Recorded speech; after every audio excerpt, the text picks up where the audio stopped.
Vamos então sentando confortavelmente em nossas cadeiras, relaxando, respirando, sentindo que do alto desce sobre nós uma luz azulada que vai nos envolvendo, vai nos acalmando e vamos nos ligando ao nosso mentor espiritual, ao nosso companheiro de dia a dia, nosso anjo da guarda, pedindo que ele nos ajude e nos ampare para que todos possamos completar a nossa encarnação conforme programado. Que ele tenha bastante paciência conosco, bastante tolerância, e vamos cumprimentando também o mentor do nosso companheiro da direita, da esquerda, da frente, de trás, formando assim um elo de muita paz, muita alegria, muita fraternidade. Vamos cumprimentando as equipes de higienização e limpeza, pedindo a eles que percorram a nossa casa, limpando, higienizando, removendo placas, miasmas, formas de pensamento, deixando aqui apenas energias positivas, renovadoras, regeneradoras, criativas. Vamos cumprimentando a Ricardo e seus cruzados, pedindo a eles que se postem em nossas portas e janelas, permitindo a entrada apenas daquilo que foi programado para a noite de hoje. Vamos cumprimentando aos venerados do espaço, Razin, Ramatiz, Larion, Dr. Bezerra de Menezes, Emmanuel, Eurípides, Sheila, Meimei e todas as fraternidades aqui presentes. Vamos cumprimentando ao nosso querido amigo Anjo Ismael, responsável pela evangelização do nosso país, pedindo que nós possamos mais uma vez nos comprometermos na realização dessa tarefa. Vamos cumprimentando a nossa querida irmã Maria de Magdala, exemplo maior de abnegação e reforma íntima, pedindo que ela leve o nosso abraço a todos os apóstolos. Vamos cumprimentando a nossa mãe Maria de Nazaré, nos abraçando com ela, pedindo que ela nos envolva com o seu amor, que nos ajude a ser pessoas melhores, mais amáveis, mais tolerantes, mais pacientes, mais amoráveis.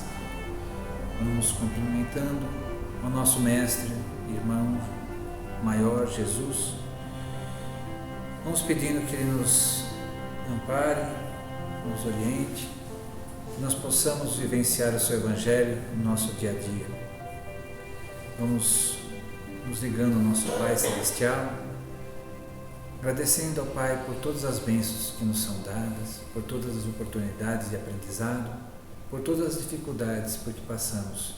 Por tudo os agradecemos, Senhor, com a prece. Pai nosso que estais no céu, santificado seja o vosso nome. Venha a nós o vosso reino. Seja feita a vossa vontade, assim na terra como no céu. O pão nosso de cada dia nos dai hoje. Perdoai as nossas ofensas, assim como nós perdoamos a quem nos tem ofendido. E não nos deixeis cair na tentação, mas livrai-nos de todo mal. Graças a Deus, graças a Jesus. Vamos pedindo então permissão para darmos por iniciados os nossos trabalhos dessa noite. Boa noite a todos, sejam bem-vindos à nossa casa, ao nosso lar. Hoje nós vamos conversar um pouco sobre espiritismo e consciência. Tem pessoas que, de modo geral, querem que a solução dos seus problemas de modo fácil e rápido. Querem que as coisas se ajeitem, que as coisas se solucionem. E aí eu vou contar para vocês, todo mundo aqui deve conhecer a história da gata borralheira, da Cinderela, né? Então eu vou contar um resuminho da história, né? Aparece uma fada que lhe proporciona a oportunidade de realizar seus desejos e de ir ao baile do príncipe no palácio. A fada madrinha transforma seus trapos num lindo vestido. A fada também transforma suas sandálias em um sapato de cristal. A fada transforma os ratinhos da sua casa em cavalos briosos e a abóbora em uma carruagem de luxo. Ela, Cinderela, tem até 24 horas para se divertir. Então, nessa alegoria, né, que a fábula nos traz, se encaixam muitos perfis psicológicos, né? E nós vamos nos atrever a analisar um. Então, tem pessoas que, como a Cinderela, eles se colocam na posição de que querem uma fada, querem um ser superior, querem um santo, um anjo do Senhor, vindo aqui e resolvendo os seus problemas. E até aceitam, né, que para realizar esses desejos, né, que lhe proporcione beleza, ostentação, né, adequação à moda, até aceitam um certo sofrimento, que ninguém gostaria de andar com um sapatinho de cristal, que aquilo deve te incomodar bastante. Eu lembro da criançada usando aquele Melissa, né, e imagina um sapato de cristal, deve ser muito pior que aquilo.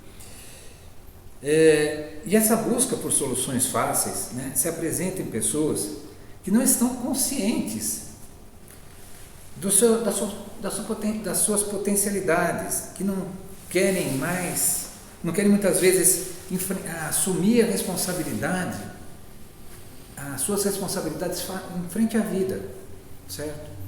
Querem que as coisas sejam terceirizadas, que os outros resolvam, né? E mesmo na fábula, o autor coloca que essas soluções mágicas, elas duram pouco tempo. Depois da meia-noite, a abóbora,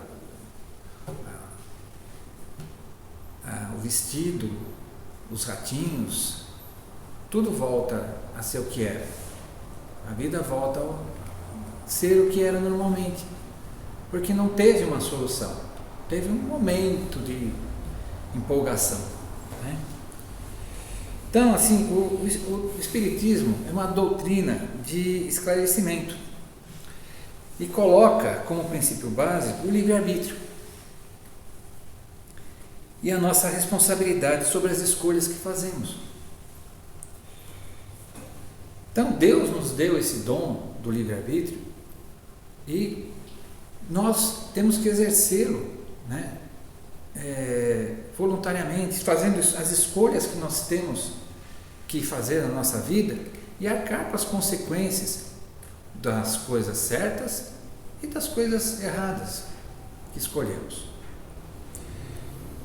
Então, nós ficamos sujeitos sempre à lei de causa e efeito, certo? Se nós fazemos o bem, nós vamos ter o bem, se não nesta vida, na próxima ou na espiritualidade. Mas quando fazemos o mal, com certeza vamos recolher. Tem aquele famoso ditado, né, que a semeadura é livre. Você pode semear o que você quiser, mas a colheita também, a colheita é obrigatória. Então, você plantou ventos e tempestade, vem por aí, certo? Você vai colher. Agora, você planta coisas boas, planta amizades, planta cordialidade, planta tolerância, planta caridade, você vai recolher isso daí. Mas, de repente, não vem no tempo que você está esperando.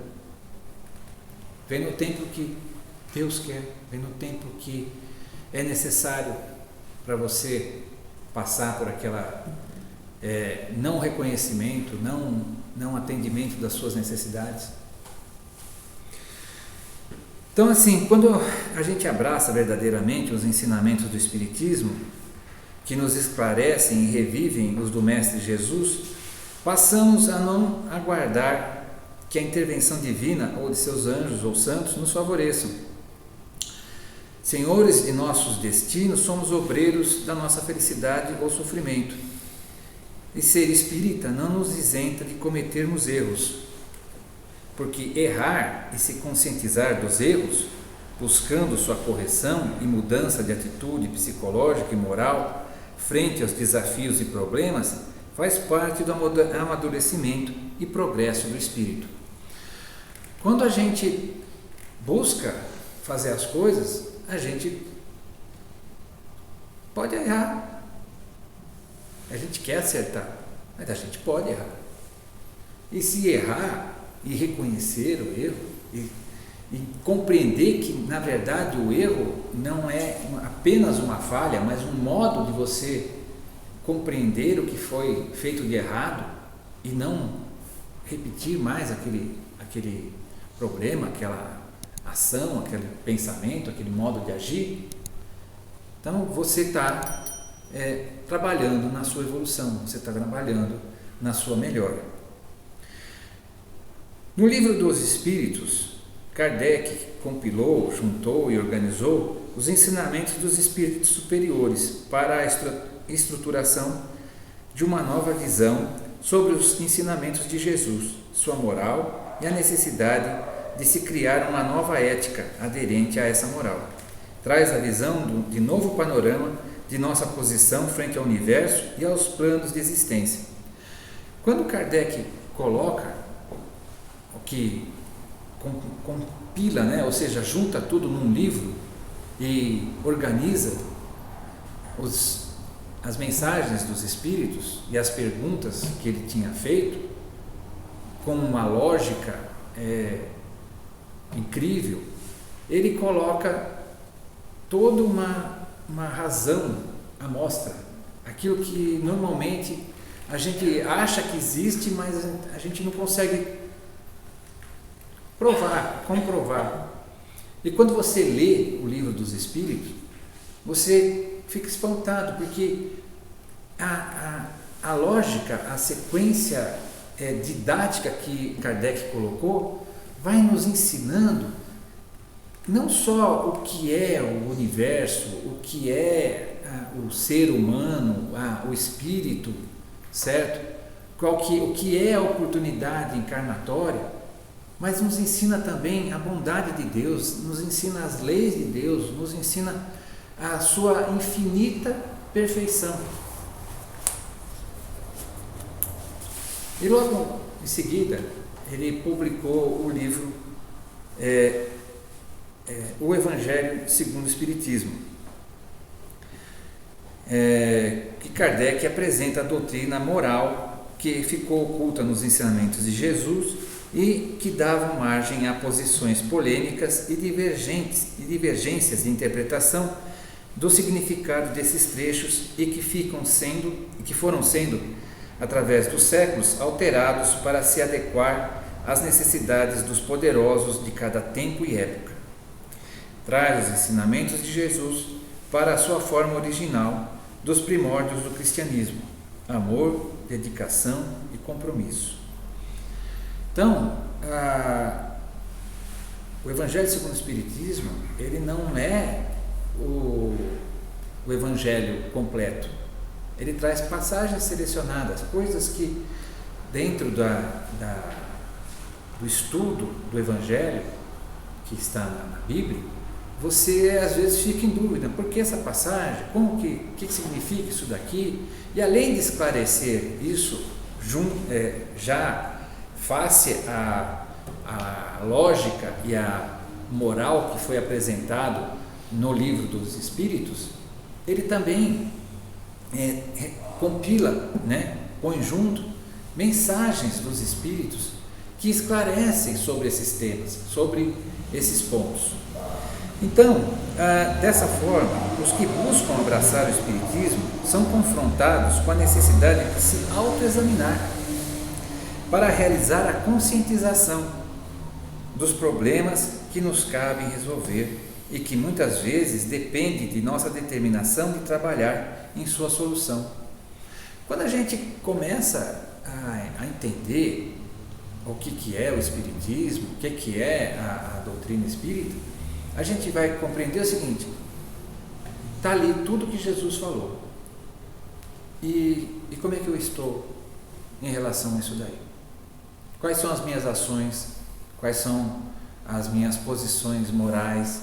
Quais são as minhas decisões em relação àquilo que acontece no meu dia a dia e que está refletido ali no Evangelho? Porque o Evangelho não é uma letra morta, o Evangelho é vida. O Evangelho tem que ser vivido no dia a dia. Tem que ser, quando a gente analisa e estuda o Evangelho, a gente tem que olhar para dentro da gente e falar assim, mas como é que eu me sinto, como é que eu me posiciono em relação a essa passagem? E quando eu faço isso, eu vou trazendo esse ensinamento do Evangelho para dentro de mim, para dentro do meu espírito, afixando esse ensinamento dentro do meu espírito, e aí colocando esse ensinamento no meu dia a dia, na minha vivência do dia a dia. Uma vez, né, eu assisti uma palestra de um congresso, um trecho de um congresso espírita, né? E o palestrante contou um caos, né? Eu vou contar aqui para vocês. Então, assim, tinha 2 amigos que foram lá para o Araguaia para pescar. E eles alugaram um avião e foram lá para o Araguaia. Aí pescaram. E quando eles voltaram, o piloto falou assim, não, peraí, isso aí é muito. Nós 3, mas isso tudo de peixe, o avião não consegue voar. Não, bobagem, um deles falou. A gente, no ano passado a gente pescou o mesmo tanto e colocamos no avião, o avião levantou voo. E o outro falou, é isso mesmo, garantiu o outro. Aí o piloto falou, bom, então tá bom, vamos lá. Enfiou aquela carga inteira no avião e acelerou tudo, porque ele viu que estava pesado, acelerou tudo, tal, levantou o voo e chupum, caiu num banhado logo em seguida. Aí um dos passageiros olha para o outro e fala assim, oi compadre, nós caímos no mesmo lugar que o ano passado? Então, como é que a gente quer resultado diferente se a gente faz as mesmas coisas? Como é que a gente quer mudar a nossa vida se a gente age sempre do mesmo jeito? Acha que a solução dos problemas é a mesma que eu tomei ontem e que o problema continua lá. Se eu experimentei uma solução e ela não deu certo, eu tenho que experimentar outra. Não adianta eu querer que essa solução vá fazer efeito. Às vezes eu tenho que, uma solução de longo prazo, eu tenho que dar um tempo para que a coisa se realize, tem que ter o meu esforço, mas quando eu percebo que é ineficaz, eu tenho que agir diferente, eu tenho que mudar. Então, às vezes a gente não quer reconhecer, não quer se conscientizar dos nossos defeitos, dos nossos erros, certo? Das nossas fraquezas, das nossas imperfeições, e aí quando a gente olha, está fazendo do mesmo jeito que fez ontem, está repetindo os mesmos erros que cometeu ontem, falando as mesmas bobagens que falou ontem, destratando as pessoas da mesma maneira que destratou ontem. E se eu faço isso, eu estou caindo de novo no brejo, como eu caí ontem, certo? Então, assim, se a gente fugir de nos conscientizarmos pelo exercício adequado do livre-arbítrio, direcionado pelas luzes da doutrina espírita e da moral cristã, estaremos determinando que enfrentaremos os mesmos problemas novamente e vamos colocar a culpa nos outros e às vezes até em Deus. Quando é certo que a responsabilidade dos nossos dissabores, das nossas tristezas, é da nossa falta de ação, da nossa falta de vontade para resolver os problemas. Ou às vezes da nossa falta de coragem para olhar dentro da gente mesmo. Então, quando um palestrante espírita vem aqui e exorta que a gente faça a reforma íntima, não é uma coisa externa que a gente tem que aparentar. Não, é olhar esses probleminhas do dia a dia, esses nossos defeitinhos, nossos vícios e fazer um esforço diário para que a gente resolva isso. Então, dizer que existe espiritismo e conscientização é redundância, porque o espiritismo é conscientização, é enfrentar os seus problemas, é descobrir como você tem que viver em sintonia com o Evangelho. Então é consciência. Você não vive em sintonia com o Evangelho se você não estiver consciente do que você está fazendo. A bondade de Deus nos fez livres e de nós depende os caminhos que trilharmos até a perfectibilidade do nosso espírito. Perfectibilidade não é perfeição, é o aperfeiçoamento diário desse espírito, é buscar a perfeição, não que a gente vá alcançá-la, porque perfeito só Deus é, mas nós temos que buscar nos aperfeiçoarmos a cada dia, buscar trabalhar na pedra bruta, limpando, lixando, limando, para que nós tenhamos uma pedra perfeita, sabe? Tirar as nossas imperfeições, que nós tenhamos um resultado de um trabalho consciente, certo? Eliminando a cada dia, com bastante esforço, um problema, e com bastante esforço, uma imperfeição, um vício. E se a gente não conseguir eliminar isso nesta encarnação, que esse esforço seja de base, sirva de base, para que na próxima encarnação a gente já possa vir sem esse defeito e sem esse vício. Então, o Espiritismo nos coloca que nós temos a eternidade pela frente, mas nós não temos tempo para perder, para fazer as coisas. O momento de realizar a mudança, de melhorarmos, é no dia a dia. Aquele momento em que Deus nos oferece a oportunidade de agirmos diferentes, de agirmos conforme o seu Evangelho. Então, é sobre isso que eu queria que cada um de nós pensássemos. Muito obrigado.